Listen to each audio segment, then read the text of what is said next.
일상 속에서 느낄 수 있을 정도로 부쩍 줄어든 근육량.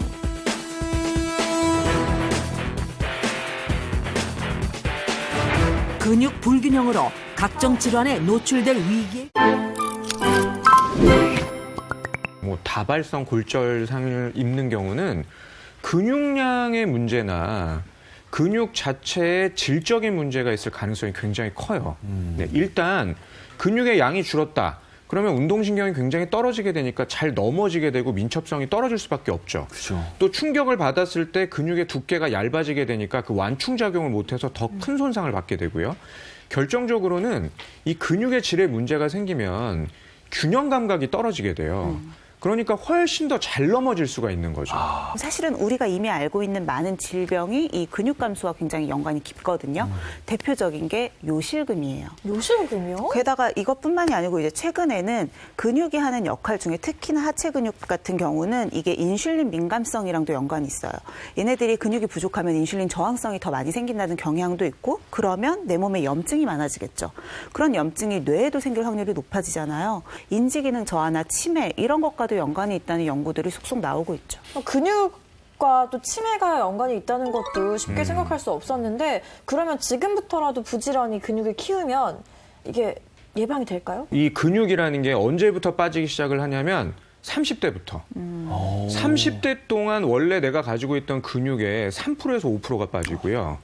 80대가 되면은 그때 가지고 있던 허벅지에서 또 이 허벅지 근육이 40%가 더 빠져요. 그러니까 최근에 어떤 보고도 있냐면요. 많게는 전체 인구의 30% 가까이가 근감소증이다. 이런 통계도 있거든요. 지금부터 근육을 아껴야 되는 거죠. 근육의 균형이 맞지 않을 경우 운동 방식부터 달라져야 하는데 다리를 좀 벌리시는 게 균형 잡기가 편하십니다.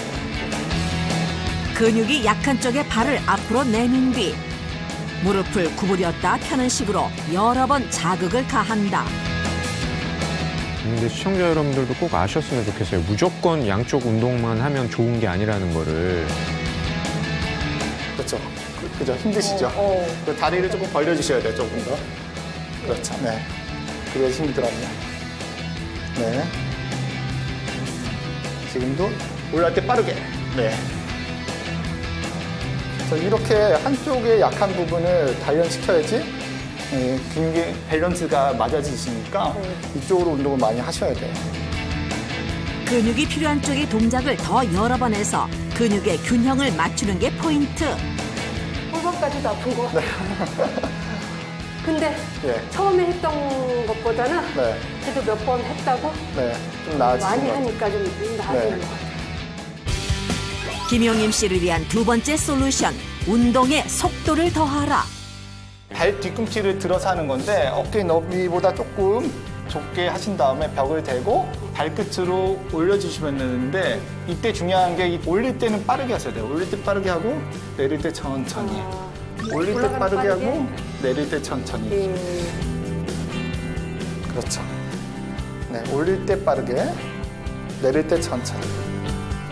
동작을 할 때 속도의 변화를 주면 근육의 질과 순발력 향상에 도움이 된다. 종아리가 아파요. 여기가 근육이 막 네. 땡기고요. 이게 부담 없이 할 수 있는 정도까지는 단련이 되셔야 돼요. 제 몸 상태도 이렇게 제대로 알게 되고 또 근육도 이렇게 단련하는 그런 체조도 배우다 보니까 그저 아까 선생님 말씀하신 것처럼 정말 더 열심히 네. 제 건강을 찾아야겠다는 생각이 드는 것 같아요.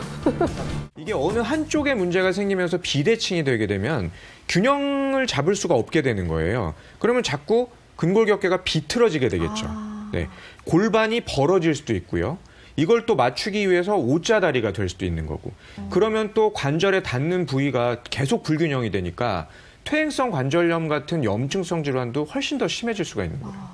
이게 근육의 불균형이 왔을 때 몸에도 문제가 생길 수 있는 건가요? 그렇죠. 아무래도 이제 근골격계나 골반 이런 주요 관절이 약간 비틀어 있다고 생각하면 순환이 제대로 될 수가 없겠죠. 부종 같은 것들도 생길 수가 있고 신경이 눌리면 통증을 유발을 할 수도 있고 원인모를 두통으로 호소하시는 경우도 있고요. 또 이제 잘 때도 뭔가 불편하니까 계속 뒤척이시죠. 그래서 수면 장애 때문에 깊은 잠을 못 주무시는 분들도 계세요.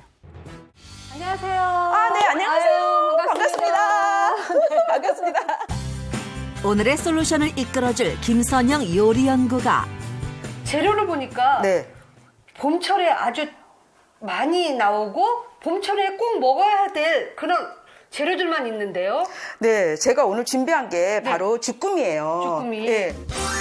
근육 강화를 돕는 타우린과 아미노산이 함유된 제철 주꾸미가 바로 오늘의 재료다.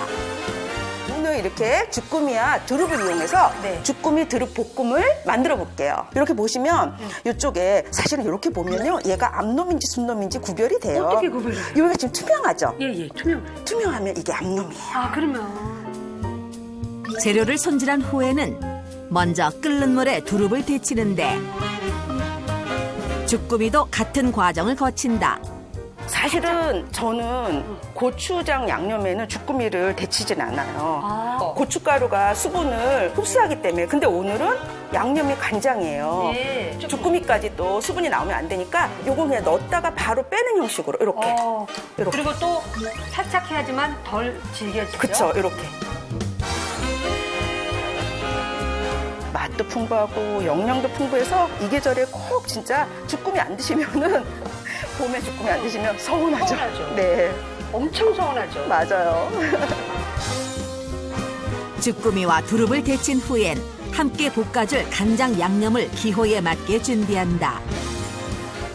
거의 원래 식재료의 본연의 맛을 느낄 수 있는. 그렇게 만든 양념은 채소와 함께 볶은 다음 앞서 데쳐준 주꾸미를 넣어 양념이 잘 배도록 다시 한번 볶아준다. 마지막으로 두릅을 넣고 살짝 버무려주면 끝.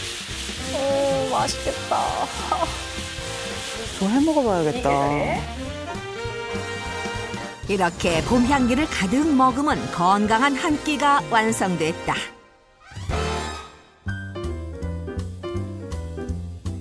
자, 그러면 저도 한번 먹어보도록 하겠습니다.